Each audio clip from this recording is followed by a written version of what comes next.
All right, hey everybody, welcome back to the channel. This is Rob here at Smirking Gun Reviews, and we're back with more Friends from College Season 1. Again, we're building up to review the new season coming up, so I wanted to go back and review Season 1, and also just kind of rewatch it because it's been a year. And so we're at Episode 3. It's called All Nighter, so full spoilers if you haven't seen the episode. This is the drugs episode. A lot of shows have this these days, people in their, getting to be my age, in your early 40s. And in their case, they're all about, in their early 40s. And in this episode, we get to be introduced to Kate McKinnon and Billy Magnuson, which is, I forgot what is in this. She plays Shauna and he plays Sean, but his real name is Mark. Billy Magnuson is also in Maniac. And in Ingrid Goes West. He's a definite, he was in Game Night. He's a definite person to watch out for. He's one of those guys that at first glance I go, oh Jesus, another pretty boy.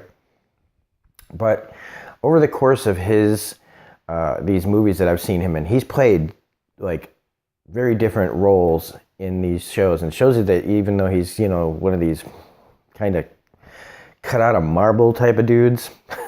I mean, he looks like Aryan race. Like, super soldier dudes that I can be a little intimidated by sometimes, but he's proven to be a really good actor. In this, he doesn't have much to do, but I mean, it's like in Ingrid Goes West, he plays kind of a sociopath. In Maniac, he plays a psycho, but he also gets to play like different delusion or different like subconscious characters in Jonah Hill's mind.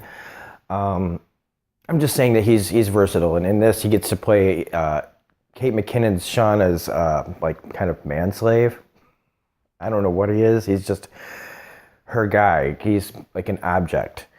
It's nice to see that role reversal, I guess, that a woman objectifying a man. And Kate McKinnon is playing Kate McKinnon, the weird version of Kate McKinnon, the bizarre Saturday Night Live sketches, Kate McKinnon, the Ghostbusters, Kate McKinnon. And I'd like to see her do something other than be just the kind of female Jim Carrey, kind of just always overdoing it. I guess it's, she's doing something still fun here as this kind of Oprah, like, of authors. And it's still pretty entertaining how bizarre she's allowed to go. And I think that's what makes it entertaining, is just how weird she is, that she just really runs with it.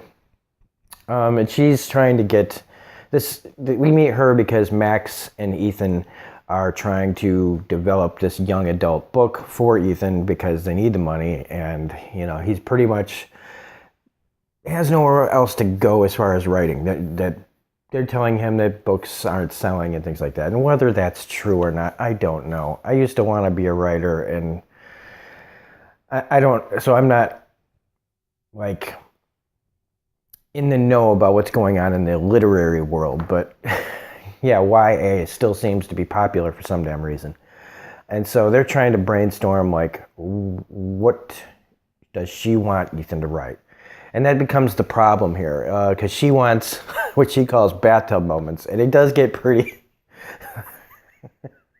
Talking about 14-year-old girls in the bathroom, it gets bizarre. And it gets borderline, like, should we really be talking about this?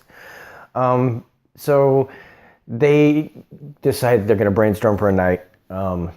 Max is supposed to have a night with his boyfriend Felix, played by Billy Eichner.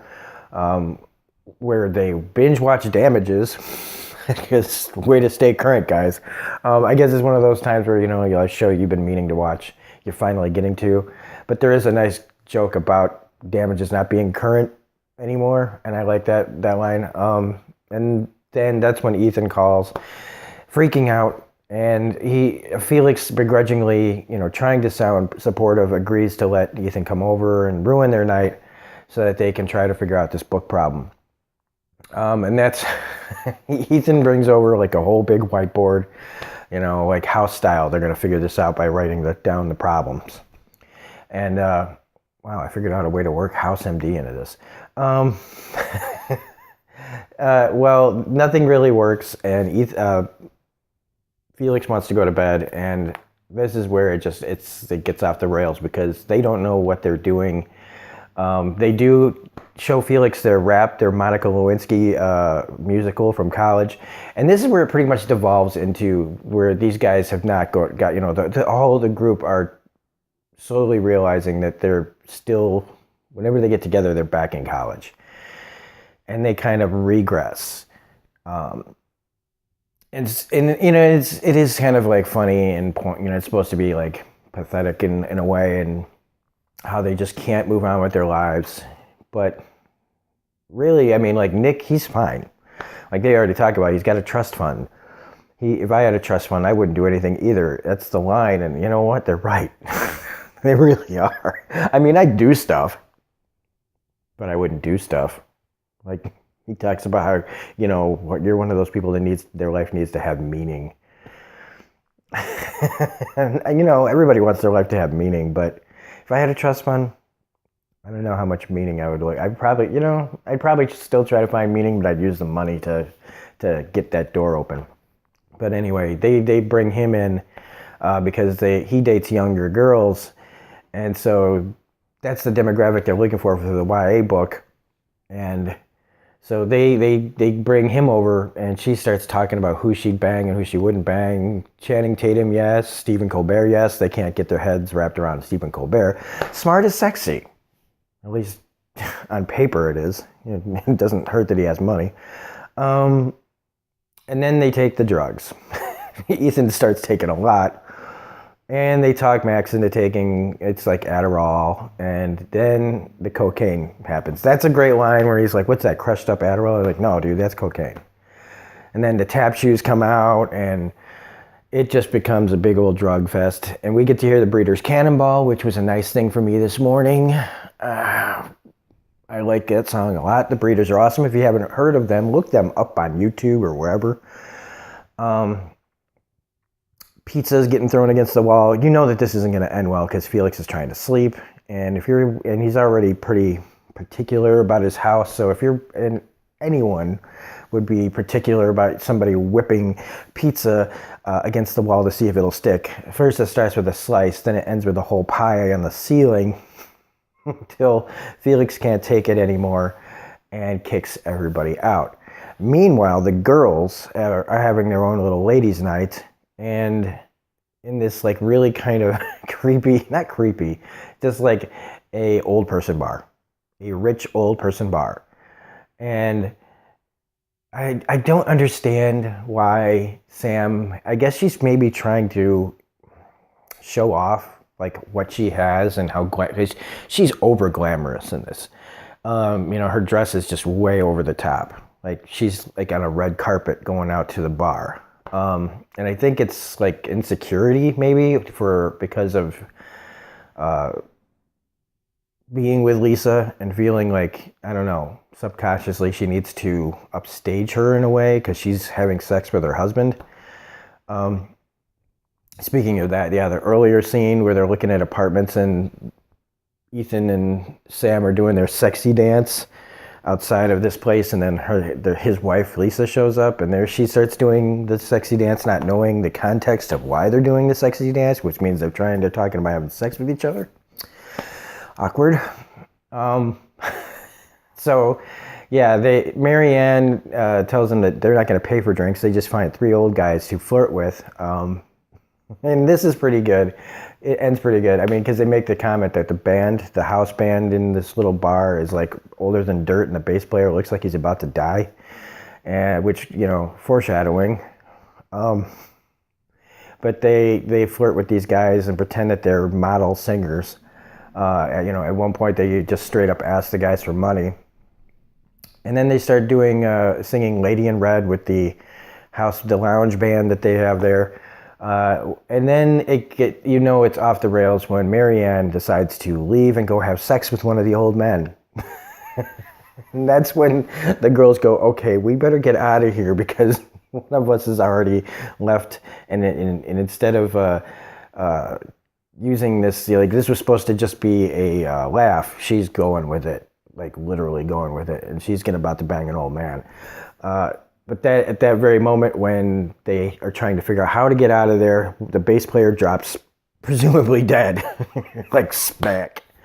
And at this point, we see Sam finds out that Lisa is about to go on the I forget how they called it, but the whatever fertilization that they're using with Felix's character, and that gives Sam guilt, because realizing that they're trying, her and Ethan are trying to have a kid. It sounds like Ethan is not being honest with Sam about like his life moving on, and it makes her upset. And so she tells her husband in the morning that, I don't really have anything in common with these people anymore, and kind of like sounds like she's trying to cut ties, knowing that this, if they're really moving on and trying to have kids, I need to stay in my lane and start hanging out with my own family that I'm not really paying attention to because I'm spending too much time trying to bang Ethan. And that's it. That's pretty much it. And I like this episode, even though it is, again, a lot of this is pretty silly. It's the, okay, we're all going to take drugs, episode. But these people are all so talented and funny. The whole thing where they're out running and trying to figure out more of like, what monster is Ethan, and going off your own experiences, and Nick being completely correct about Scientology except for the most important part in the guy's name, L. Ron Hubbard. They can't figure out why he keeps calling him L. Ron Howard. But this is where we find out that Ethan's a werewolf, and they try to sell it to Kate McKinnon and Shauna and Sean at one of her Brazilian steakhouses at like 6 in the morning or 7 in the morning, something like that, whatever, it doesn't matter. They're coming down off the drugs. Max is like kind of like freaking out, like he's falling. Nick is falling asleep, doesn't know where he's at. He wants to know why they're at a Brazilian steakhouse at 7:30 in the morning and who is this lady that's acting weird. And again, she's just got more bizarreness, and I love Billy Magnuson's, like, she's clapping and he's like just kind of like doing his own thing. It seems like there's a lot of ad-libbing in this, but not the bad kind of ad-libbing. It does, like in movies like The House and things like that. But she takes the book, and so here we are, like Ethan's getting his book done. Lisa's still working at her shit job, but she's starting her fertility stuff. Sam looks like she's trying to make a break and deal with her own life. And you can tell that Max and Felix are going to be having problems because whenever he's around his friends, he becomes kind of a completely different person. So anyway, that's it. I really like this episode. I won't be able to do another one till tonight, but we'll be able to at least knock out episodes 4, 5, and maybe 6 tonight when I get off of work. So if you like this review, please hit the like button, comment, share, subscribe, all that jazz. Otherwise, this is Robert Smirking Gun Review saying have a great day, and we will see you in the next video. Bye.